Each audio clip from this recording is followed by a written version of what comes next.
What if I told you that there is a website where you can access all the leaked documents from the CIA, FBI, and every government agency in America, Europe, and other parts of the world without going to the dark web? This is WikiLeaks, the most open dark web on the internet with over 10 million classified government files, which the United States government has been trying to shut down for almost 2 decades now. The brain behind this website is a journalist and hacktivist named Julian Assange, a man the United States government has been trying to silence for decades. This is his story.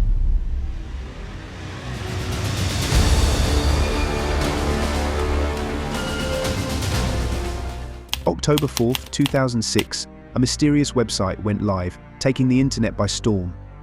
It was called WikiLeaks, a safe space for whistleblowers who had obtained sensitive government secrets and wanted to share it with the world. Behind this whole movement was a man named Julian Assange, who was an Australian editor, publisher, activist, and computer hacker.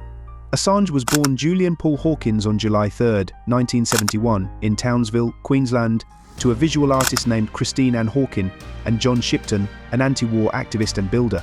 However, the couple separated before Julian was born, so he only grew up with his mother. Eventually, his last name was changed from Hawkins to Assange after his mother married an actor named Brett Assange. As a child, Assange literally grew up everywhere, living in more than 30 towns and cities across Australia. Later investigations revealed that the reason he moved around so much was because his mother was on the run from a lover-turned-stalker.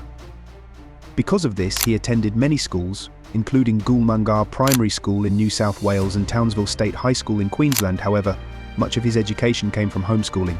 During his mid-teens, the future troublemaker settled with his mother and half-brother in a tiny cement bungalow in the foothills of the Dandenong Ranges, located east of Melbourne. The family lived there for about a year before Assange moved in with his 16-year-old girlfriend, and together they had a son, whom Assange never talks about. By the age of 16, Julian Assange had mastered the art of hacking so perfectly that he could infiltrate almost any computer network anywhere in the world. Working under the codename Mendax, he curated a database of stolen passwords, private information, and everything in between, and would later reveal that he did it all to feel powerful and not for any monetary gain. But then authorities caught wind of his activities and a massive raid was launched on his mother's home. The young Assange was caught off guard and all his equipment were confiscated. By 1991, he was known as Australia's most accomplished hacker, and even co-founded a hacking group called the International Subversives with a group of friends.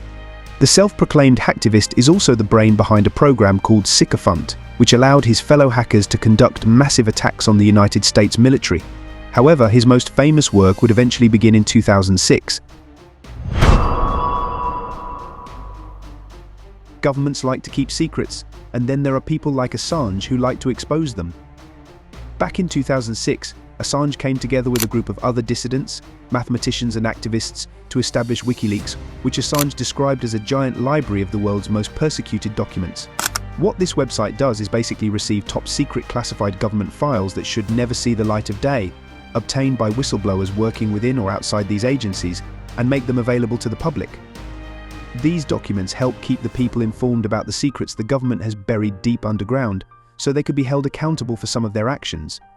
To ensure these files are not pulled down for illegality, Assange and his team of brilliant journalists made sure that not only are these leaks legal, but they can also be used in criminal prosecutions. This was what made WikiLeaks very dangerous. The site also protected the identities of its sources for safety reasons, except in certain cases where the real whistleblowers either got leaked, found out, or willfully exposed. WikiLeaks currently has roots all around the world, across the Americas, Africa, Eurasia, and the Asia-Pacific, with over 100 staff scattered across those regions.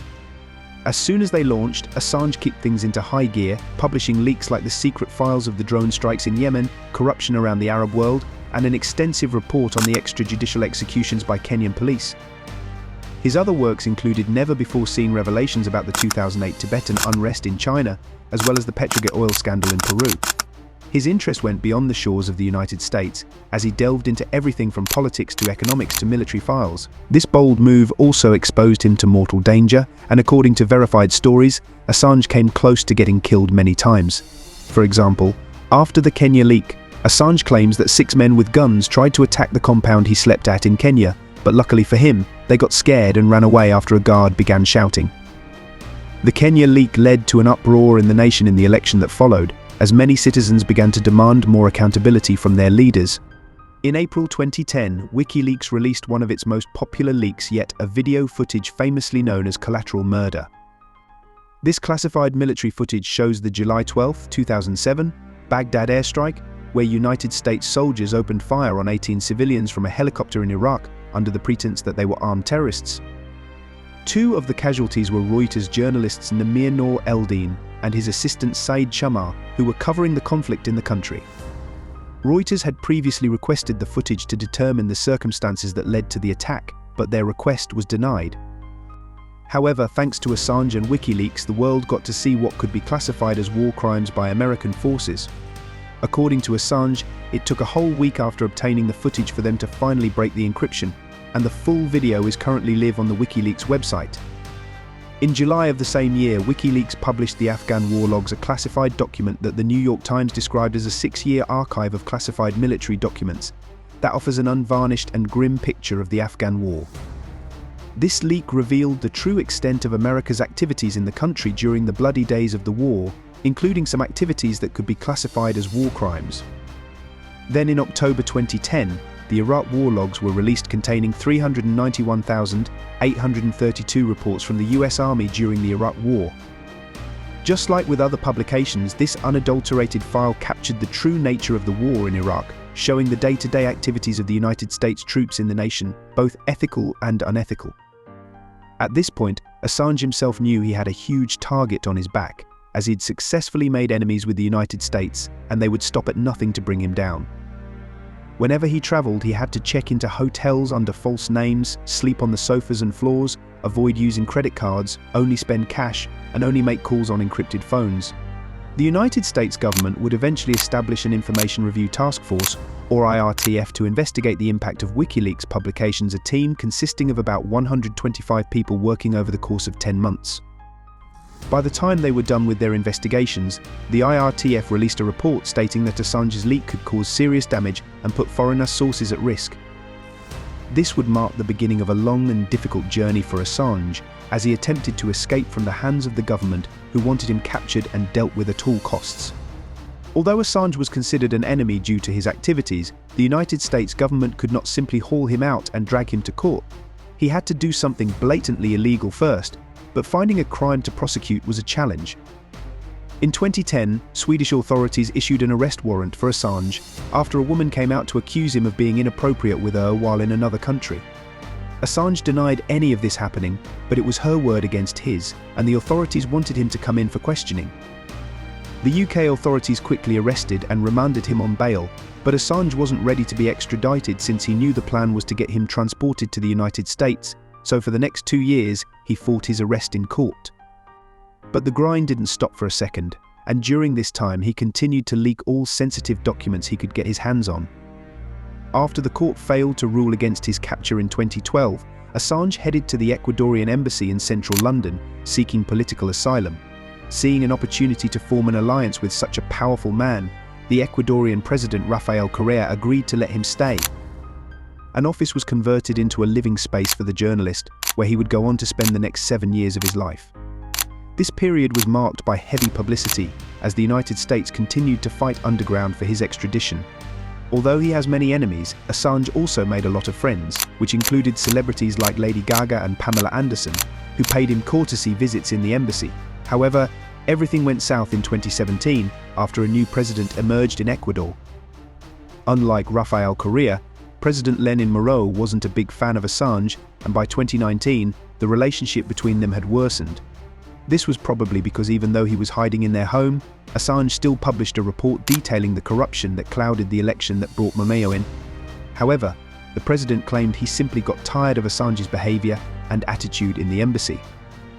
He claimed the man didn't clean up after himself or his cat, and was fond of insulting the staff, calling them American spies. So in April 2019, Moreau finally informed Assange that his stay had expired, giving the British police legal rights to infiltrate the embassy and arrest him. After he was taken into custody for not surrendering to the courts and attempting to escape extradition, Assange was sentenced to 50 weeks in prison. However, a few months later in November 2019, the Swedish government dropped all charges against him, claiming that too much time had passed since he was accused. Weeks after he was sentenced, the US Department of Justice under Trump's administration initiated an extensive indictment, charging Assange with 17 counts of violating the Espionage Act by obtaining and distributing classified materials, a crime that could either put him in prison for life or send him straight to the gallows. Talks quickly began between the US and the UK on how to extradite him to America, but it wasn't going to be that easy. The UK government demanded assurance that Assange wouldn't be served the capital punishment, which the US government reluctantly agreed to. But then, releasing a political prisoner like Assange could cause a huge backlash, especially from the media, who believe an attack on Assange is an attack on free speech and the uncompromising rights of journalists. Several protests have also been staged demanding his release, with many organizations like the New York Times and Amnesty International calling on the Biden administration to drop all charges. Although Julian Assange was only sentenced to 50 weeks in prison, he has been holed up at His Majesty's Prison Belmarsh in London for almost 5 years, and there is very little hope he'll ever be free. If you enjoyed this video, let me know what you think in the comments. Also, make sure to leave a like and subscribe to my channel for more amazing content. Thank you for watching, and I'll see you next time.